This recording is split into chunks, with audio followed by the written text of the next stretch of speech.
Good afternoon, printmakers. So I want to do a little demo for you today on how to make a very simple kitchen table print. I have the block that I was working on last night, which is the self-portrait of me with hello lettered backwards because hopefully it's all going to look great when it prints forwards. Got some water on it, so I'm going to dry that off first. You don't want your block to be wet because even though the ink is water-based, it will dissolve it is oil-based. It will be affected by standing water on the block. Then I have my block, my piece of plexi black here with some ink squeezed out onto it.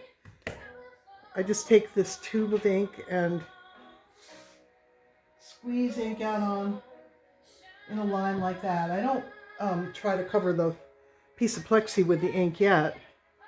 That's the brayer's job. So this is a brayer. It's like just a little rolling pin, and I'm going to roll it through the plexi.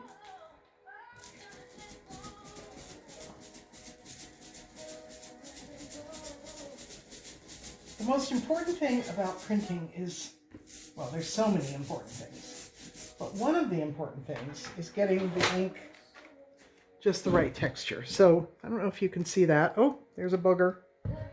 So let's grab that out. Something, not sure what. You can use a pencil tip or X-Acto blade. So I want this to make a particular sound, and you can start to hear the sound. It's a snapping sound. Hear it?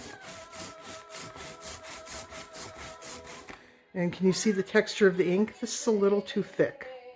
There's too many peaks and valleys, and a couple of more goobers in there.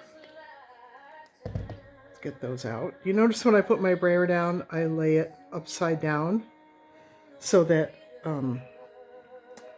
leaving your rubber brayer resting on its rubber surface isn't the greatest idea, because eventually it does sort of flatten. All right, so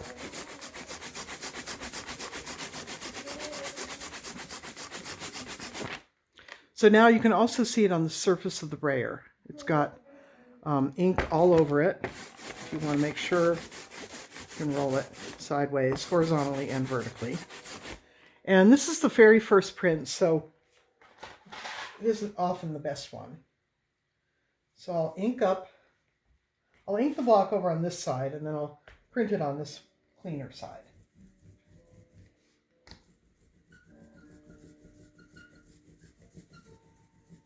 So what I'm doing is making sure that all surfaces of the block are covered. Edges, but hopefully not so thickly that little lines fill in. Leave the brayer upside down. Here's what the block looks like now. Can you see how the shiny surface of it? You can always tell if your block is inked as long as all surfaces are shiny. Then I'm going to put it over here. I'm lining up the bottom margin with this line on my paper. And then I have this piece of Hosho paper. Now this is what I've been speccing for you. You can see this is the side you want to put face down onto your print. And this is the side that you want to rub against. You see how shiny this side is and how sort of absorbent looking this side and textured this one is? Okay, so turn it upside down, so the good side down, and then you can just place it on the paper that you're printing on. Hold one edge and drop it down onto your block. And then I usually just take my hand and give it a good flatten. Some people, that's all they do. They just rub it with their fingers. But I'm going to use our friend the wooden spoon. So I'm using just circular motions.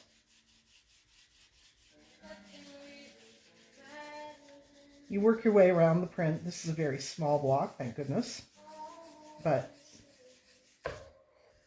I want to make sure that I get to the 4 edges. And if you're not really sure and you think this one is so nice, this kind of paper, because your print just pretty much shows through the back. But if you're not sure, you can always carefully hold one end of your paper and peel up the other end. And you can see, oh, this bottom part needs more rubbing. So I will, and I hope I didn't shift it. I might have. This is very lightweight paper. We'll see.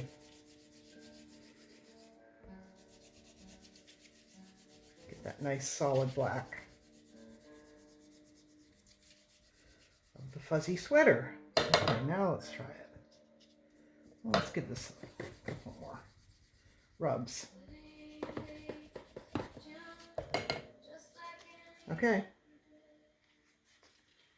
Yep. Okay, so there's lots of things you can look at. One, I made a mistake here. You can see where my tool slipped. But when I'm done, I'll just go back and kind of fill that in. Or maybe it makes it look like it's in a different language. You can see some chatter on my face still showing up. And I did get a little slippage, but it's not a terrible print. There's some chatter around here. But basically that's how you get linoleum block print. And yeah, it doesn't look anything like me.